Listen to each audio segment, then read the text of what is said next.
اعوذ باللہ من الشیطان الرجیم، بسم اللہ الرحمن الرحیم۔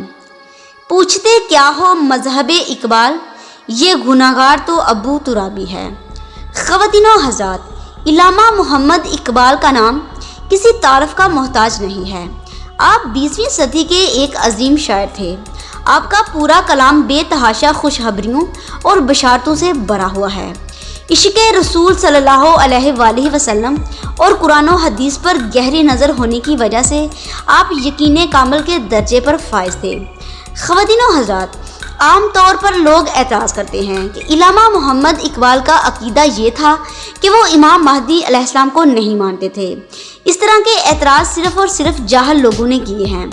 علامہ محمد اقبال نے ضرب کلیم کی نظم مہدی برحق اور ضرب کلیم ہی کی دوسری نظم مہدی میں علامہ اقبال نے اس پروپیگنڈا کا جواب دیا ہے جو کہ علامہ محمد اقبال کے خلاف کیا جاتا ہے کہ علامہ اقبال ظہور امام مہدی علیہ السلام کے خلاف تھے۔ علامہ اقبال فرما رہے ہیں، مہدی کے تحیل سے بیزار نہ ہو، مایوسی کا کفن اتار کے پھینک دے۔ یہاں پر علامہ محمد اقبال خود تلقین کر رہے ہیں کہ مہدی کے تحیل سے بیزار نہ ہو، بلکہ اس بات کو سمجھو کہ دوسرے لوگوں کی ترقی کا راز کیا ہے۔ اگر وہ اپنے ذیلی عقائد سے اپنے مذہب پھیلا کے ترقی کر رہے ہیں تو پھر ہمارے امام مہدی علیہ السلام تو برحق ہیں، انہیں ایک دن آنا ہے، مگر ان کے آنے تک ہاتھ پر ہاتھ دھر کے نہیں بیٹھنا چاہیے۔ ایک زندہ شخص ہی جدوجہد کر سکتا ہے جسے کوئی امید ہو۔ علامہ اقبال کا نظریہ بالکل احادیث کے مطابق ہے جس میں امام مہدی علیہ السلام کے آنے کا ذکر ہے۔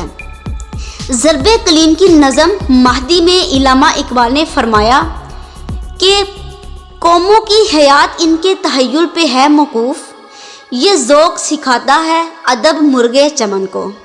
مجذوب فرنگی نے بانداز فرنگی مہدی کے تحیل سے کیا زندہ وطن کو۔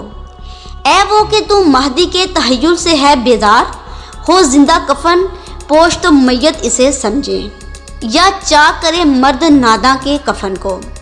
علامہ اقبال کا یہ عقیدہ ہے کہ وہ فرما رہے ہیں کہ اگر تم لوگ امام مہدی علیہ السلام کے تحیل سے بیزار ہو، ان کی امامت سے بیزار ہو، ان کے آنے سے بیزار ہو، تو تمہارے زندہ رہنے کا کوئی فائدہ نہیں ہے، اس سے بہتر ہے کہ تم مر جاؤ۔